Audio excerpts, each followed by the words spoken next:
जय हिंद दोस्तों। आज हम लोग इस वीडियो में क्लास 9th फिजिक्स चैप्टर 3 बल तथा गति के नियम इसके अति लघुत्तरीय प्रश्नों को सॉल्व करने वाले हैं।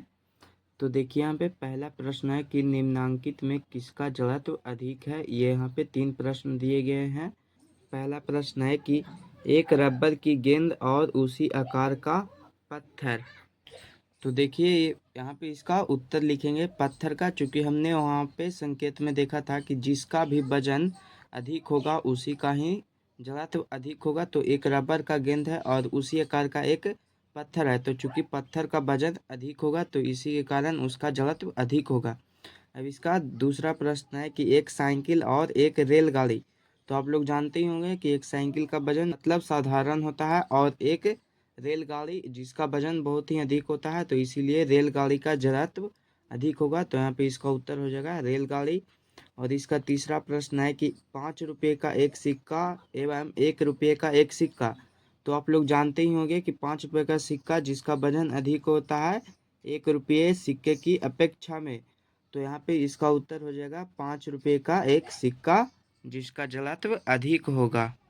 अब यहाँ पे दूसरा प्रश्न है कि न्यूटन के गति का कौन सा नियम जड़त्व का नियम कहा जाता है।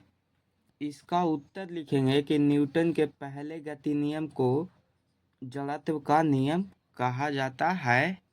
अगला प्रश्न है कि गति का कौन सा नियम बल की परिभाषा देता है।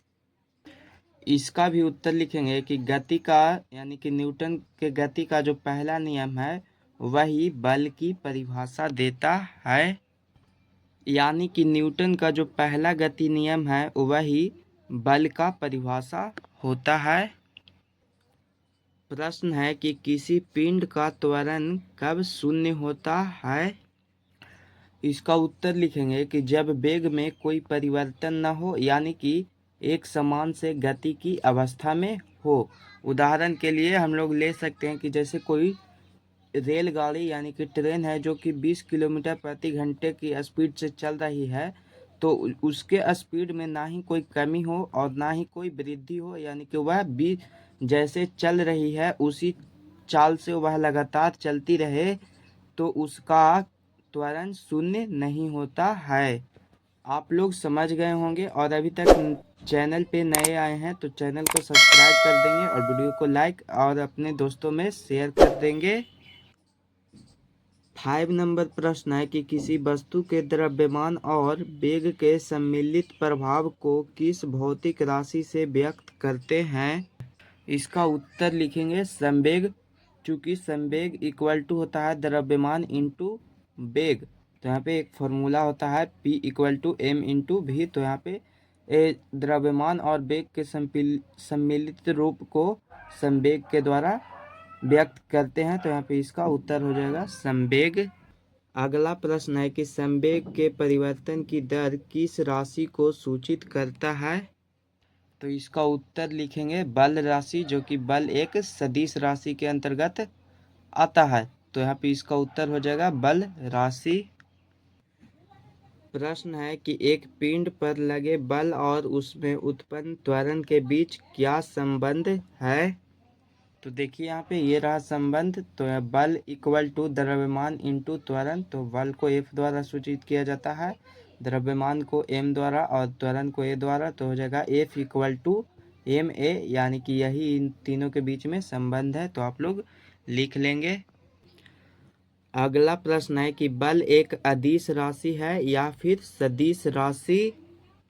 तो पहले आप लोग ये समझिए कि सदिश राशि उसे कहा जाता है जिसमें परिमाण और दिशा दोनों होते हैं, उसे सदिश राशि कहा जाता है। और अदिश राशि उसे कहा जाता है जिसमें केवल परिमाण होता है, दिशा नहीं होता है, उसे अदिश राशि कहा जाता है। तो चूंकि यहाँ पे प्रश्न में है बल, तो बल एक सदिश राशि होगा। क्यों। अगला प्रश्न है कि संवेग का एसआई मात्रक क्या है। इसका उत्तर लिखेंगे कि संवेग का एसआई मात्रक kg मीटर प्रति सेकंड होता है। 10 नंबर प्रश्न है कि असंतुलित बल किसी वस्तु पर कैसा त्वरण उत्पन्न करता है। तो इसका उत्तर हो जाएगा अशून्य, यानी कि 0 नहीं होगा। तो आप लोग समझ गए होंगे। अगला प्रश्न है कि न्यूटन के तृतीय गति के नियम को लिखें। तो न्यूटन का तृतीय गति नियम लिखेंगे कि प्रत्येक क्रिया के बराबर और विपरीत प्रतिक्रिया होती है, उसी को ही न्यूटन का तृतीय गति नियम कहा जाता है। प्रश्न है कि क्या क्रिया एवं प्रतिक्रिया एक ही पिंड पर या भिन्न भिन्न पिंडों पर कार्य करता है।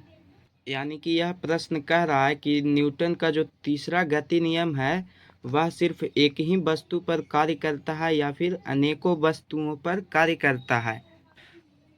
तो आप लोग इसका उत्तर लिखेंगे भिन्न भिन्न पिंडों पर, यानी कि भिन्न भिन्न वस्तुओं पर। चुके कि और भी ऐसे बहुत सारे उदाहरण हो सकते हैं जिस पर कि न्यूटन का तीसरा गति नियम कार्य करता है। 13 नंबर प्रश्न है कि निम्नलिखित तथ्यों की व्याख्या किस प्रकार के जड़त्व से होता है। पहला है कि कूदने के पहले मनुष्य दौड़ता है। इसका उत्तर लिखेंगे कि चूंकि मनुष्य अपने शरीर की गति को बढ़ाता है, यानी कि वह स्पीड को बढ़ाता है, जड़त्व के कारण गतिशील अवस्था में बने रहने के कारण ही वह कूद पाता है, इसीलिए उसको गति का जड़त्व कहा जाता है।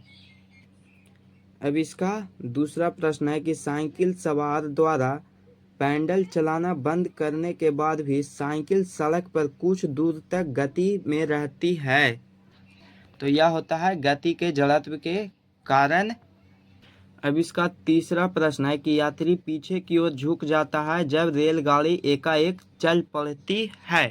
तो यह होता है विरामा का जड़त्व के कारण, यानी कि हमारा बॉडी है जो पूरा विरामा अवस्था में रहता है और एकाएक गति में आने के कारण ही ऊपरी भाग गति में आ जाता है, जबकि निचला भाग है वह विरामा अवस्था में ही रहता है। तो यह इसी के कारण होता है।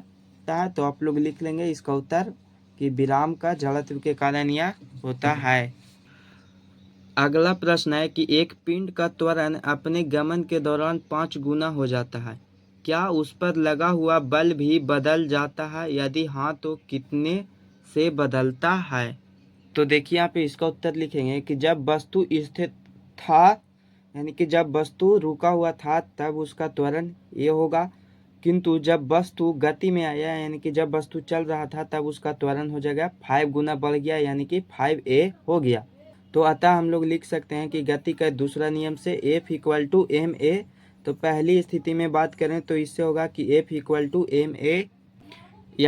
यहाँ पे जो त्वरण है उसका मान a ही है, और यदि हम लोग दूसरी स्थिति में बात करें तो F = m × 5a। चूँकि a का मान यहाँ पे देखिए 5a हो गया है दूसरे स्थिति में, तो यहाँ पे हो जाएगा 5a। और जब हम लोग इसका कैलकुलेशन करेंगे तो यहाँ पे देखिए f का f नीचे आ जाएगा, और हम लोग इसको लिख सकते हैं 5ma। हम लोग इसको लिख सकते हैं इंटू करेंगे तो हो जाएगा 5ma, और यहाँ पे उसके बाद नीचे आएंगे तो इसको f को f लिखेंगे इक्वल टू, और ma यहाँ पे देखिए ma को हम लोग f लिख सकते हैं, तो यहाँ पे 5 के 5 हो जाएगा, और ma को यहाँ पे लिखा गया था ma, तो यहाँ पे ma को हम लोग f लिख दिए, यानी कि जो पहले स्थिति में था वह f था बल, लेकिन जब यह गति में हुआ तब इसका बल था वह 5 गुना बढ़ जाता है। तो अतः हम लोग लिख सकते हैं कि हाँ उस पर लगा हुआ बल भी बढ़ जाएगा जो पूर्ववत बल का 5 गुना है, यानी कि जो पहले बल लग रहा था उसका 5 गुना बल यहाँ पे बढ़ जाएगा। तो आप लोग समझ गए होंगे और लिख भी लेंगे इसका उत्तर। 15 नंबर प्रश्न है कि 0.2 kg द्रव्यमान का एक पिंड स्थिर मेज पर रखा है, उसका संवेग क्या है? ये देखिए यहाँ पे इस प्रश्न में हमें दिया गया है कि इसमें जो m का मान है वह 0.2 kg है और v का मान है वह 0 है, यानी कि वस्तु स्थिर है तो उसमें कोई भी वेग उत्पन्न नहीं हो रहा है। तो यहाँ पे जो इसका संवेग पूछ रहा है, तो यहाँ पे इसका फॉर्मूला होता है संवेग का कि द्रव्यमान इंटू वेग, यानी कि P = m × v। तो यहाँ पे मास का मान है यहाँ पे 0.2 kg और इंटू v का मान है 0। तो यहाँ पे इन दोनों को कैलकुलेट करेंगे तो यहाँ पे हमारा उत्तर हो जाएगा 0 आंसर, यानी कि जो इसमें संवेग होगा वह 0 होगा। अगला प्रश्न है कि कोई ट्रक 10 किलोमीटर प्रति घंटा के वेग से चल रहा है और उतने ही वेग से कोई छोटा कंकड़ भी चल रहा है, इनमें किसका संवेग अधिक है? तो इसका उत्तर लिखेंगे कि ट्रक का संवेग अधिक होगा, क्योंकि ट्रक का द्रव्यमान अधिक है कंकड़ की अपेक्षा, इसीलिए ट्रक का द्रव्यमान अधिक है, तो यहाँ पे ट्रक का संवेग भी अधिक होगा। अगला प्रश्न है कि गति के उस नियम का नाम लिखें जो निम्नलिखित में लागू होता है। पहला है कि पानी में तैरना, तो इसमें होता है गति का तृतीय नियम। चूंकि हम लोग पानी को जितना ही तेजी से पीछे की ओर ढकेलते हैं, पानी हमें उतना ही तेजी से आगे की ओर भी ढकेलता है, तो यहाँ पे हो जाएगा इसका गति का तृतीय नियम। फिर दूसरा इसका प्रश्न है कि मेज पर पड़ी वस्तु का वहीं रहना, तो चूंकि यह पहला नियम भी हो सकता है और तृतीय नियम भी हो सकता है, तो आप लोग इन दोनों में से कोई भी लिख सकते हैं। तो पहले यह हम लोग यह समझते हैं कि पहला नियम और तृतीय नियम यह कैसे होगा। तो आप लोग उदाहरण के तौर पे ये देखिए, यहाँ पे एक बुक रखा हुआ है और नीचे मेज है, तो यह बुक जो कि स्थिर है, तो न्यूटन का पहला गति नियम कहता है कि कोई भी वस्तु वह अपने स्थिति में तब तक रहती है कि जब तक कि उस पर हम कोई भी असंतुलित बल का कार्य न करें। तो चूंकि यह बुक इस पर रखा हुआ है, तो इस पर जब इस वस्तु को जब तक हम टच नहीं करेंगे, जब तक यह वस्तु वहीं पे अस्थायी रहेगी, तो इससे यह सिद्ध होता है कि यह न्यूटन का पहला गति नियम इस पर कार्य करता है।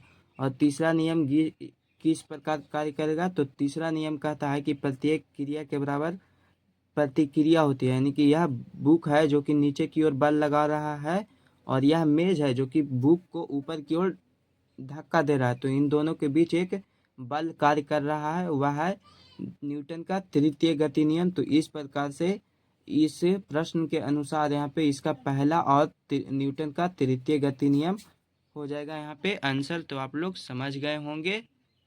अब इसका अगला प्रश्न है कि गोली को छोड़ना, तो चूंकि यह भी न्यूटन का तृतीय गति नियम ही है, क्योंकि जब बंदूक से गोली जितना ही स्पीड से आगे की ओर जाता है, उतना ही गोली होता है वह बंदूक को पीछे की ओर धक्का देता है।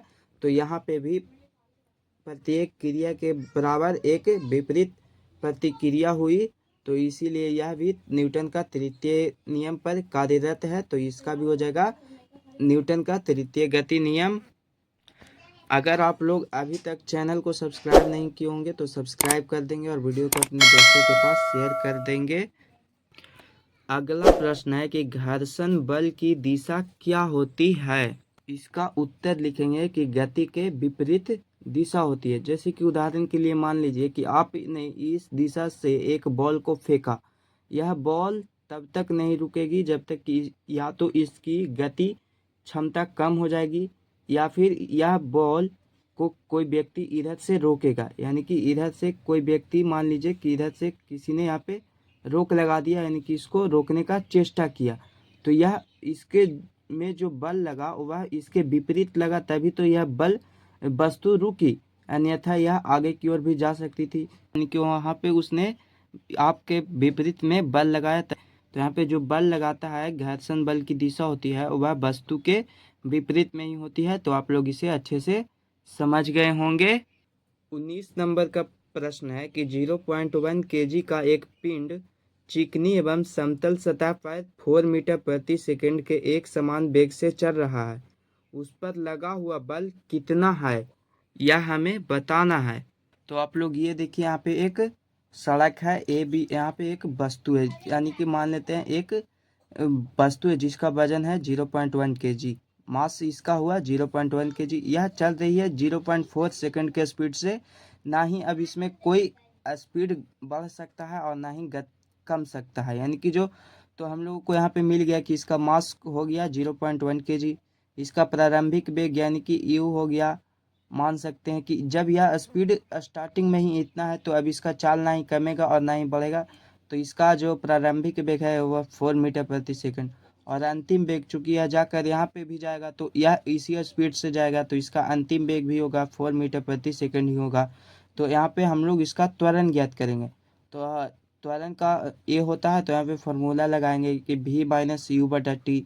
तो v का मान हमें दिया गया है 4 और u का भी मान दिया गया है 4, तो 4 माइनस 4 बाई टी, तो 0 बटा टी हो जाएगा यहाँ पे। और यहाँ पे कुछ नहीं है, तो यहाँ मान लेते हैं कि a का मान 0 आया। तो अब हम लोग इसका बल ज्ञात करने के लिए गति का द्वितीय नियम से निकालेंगे। तो लिखेंगे कि गति के द्वितीय नियम से, तो गति का द्वितीय नियम होता है F इक्वल टू ma, यानी कि बल ज्ञात करने के लिए यह फॉर्मूला होता है। तो F हमें निकालना है, तो F को F ही लिखेंगे और m का मान यहाँ पे देखिए दिया गया था 0.1 kg, और जो a का मान आया वह यहाँ पे हमें 0 प्राप्त हुआ। तो हम लोग यहाँ पे जब इसको कैलकुलेशन करेंगे तो f का मान 0 होगा। तो अतः हम लोग लिखेंगे कि चूंकि इसका त्वरण शून्य है, यानी कि इसका त्वरण शून्य आया, तो इसका बल भी शून्य है, यानी कि ये यहाँ पे जो इसका बल का भी मान हम लोग ज्ञात किए हैं, तो इसका भी मान शून्य ही प्राप्त हुआ। तो यही इसका आंसर आप लोग लिख लेंगे। 20 नंबर प्रश्न है कि 2 न्यूटन का एक बल 2 kg द्रव्यमान के एक पिंड पर कार्य करता है, यानी कि एक वस्तु पर कार्य करता है, तो उसमें त्वरण क्या है, यानी कि उसमें त्वरण क्या है। तो आप लोग देखिए इसमें हमें F का मान जो कि 2 न्यूटन दिया हुआ है और m यानी कि मास है 2 kg। तो यहाँ पे हम लोग बल का जो फॉर्मूला है F इंटू ma, इससे हम लोग ज्ञात करेंगे। तो F का मान 2 है तो इधर 2 लिख देंगे, और m का मान भी 2 है, और इंटू a, तो a इधर लिखेंगे। और अब हमें यहाँ पे a ज्ञात करना है, तो यहाँ पे लिखेंगे कि a इक्वल टू m और बटा f। तो m का मान 2 है और f का भी मान 2 है, तो ये दोनों कट जाएगा। तो हमें a का जो मान प्राप्त होगा त्वरण का, वह हो जाएगा 1 मीटर प्रति सेकंड स्क्वायर, यानी कि जो इसमें त्वरण होगा वह होगा 1 मीटर प्रति सेकंड स्क्वायर। तो आप लोग समझ गए होंगे। अब यहाँ पे 21 नंबर जो कि लास्ट प्रश्न है कि किसी वस्तु पर 25 न्यूटन का बल लगाने से उसमें 5 मीटर प्रति सेकंड स्क्वायर का त्वरण उत्पन्न होता है, तो वस्तु का द्रव्यमान कितना होगा, यानी कि वस्तु का वजन कितना होगा। तो आप लोग देखिए कि इस प्रश्न में हमें a का मान दिया गया है 5 मीटर प्रति सेकंड स्क्वायर, यानी कि त्वरण है, और F जो कि बल लग रहा है वह है 25 न्यूटन का। तो हमें यह यहाँ पे मास ज्ञात करना है। तो मास ज्ञात करने के लिए हम लोग न्यूटन का द्वितीय गति नियम का प्रयोग करेंगे। तो वह होता है F इक्वल टू ma। तो F दिया गया था हमें 25 न्यूटन, तो यहाँ पे लिख देंगे 25 इक्वल टू m का मान यहाँ पे नहीं दिया गया है, हमें ज्ञात करना है, तो m को हम लोग m ही रहने देंगे, और इंटू a का मान देखिए यहाँ पे दिया गया है 5, तो 5 लिख देंगे, और इसके बाद इधर करेंगे तो m इक्वल टू यहाँ पे f ऊपर जाएगा और a नीचे जाएगा a, तो यहाँ पे हो जाएगा 25/5। तो हमें इसको काटेंगे तो इस यहाँ पे प्राप्त होगा 5 kg, यानी कि जो इसका वजन होगा वस्तु का वह होगा 5 kg का। तो यहाँ पे सारे प्रश्न सॉल्व हो चुके हैं, और अभी तक आप लोग इसके लघु उत्तरीय एवं दीर्घ उत्तरीय प्रश्नों के हल नहीं देखें तो जाकर देख लेंगे, उसका भी लिंक डिस्क्रिप्शन बॉक्स में दे दिया गया है। तो फिर मिलेंगे हम लोग एक नए वीडियो के साथ, तब तक के लिए जय हिंद जय भारत।